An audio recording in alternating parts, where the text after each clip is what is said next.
যারা অর্থকষ্টে ভুগছেন, কোনোভাবেই আর্থিক সুস্থিতি লাভ করতে পারছেন না, যত্র আয় তত্র ব্যয় হয়ে যাচ্ছে, তাদের জন্য একটা অব্যর্থ উপায়।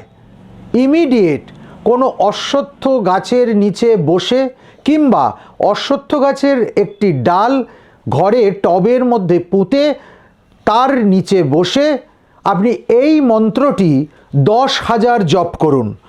ওং ঐং ক্লিং শ্রীং ধনং কুরু কুরু স্বাহা। একদিনে যদি জপ করা সম্ভব না হয় 10 দিন ব্যাপী করুন, প্রত্যহ 1000 করে। জপটা শুরু হবে শনি বা মঙ্গলবার, তারপরে যত দিনে সম্ভব সেটা শেষ করতে হবে। জপ শেষ হবার পর থেকে দেখতে পাবেন আর্থিক কষ্ট অনেকাংশে দূরীভূত হয়ে গেছে। যারা আরও বিস্তারিত জানতে চাইছেন তারা নিচের যাওয়া নম্বরে যোগাযোগ করলে বিস্তারিত জানতে পারবেন।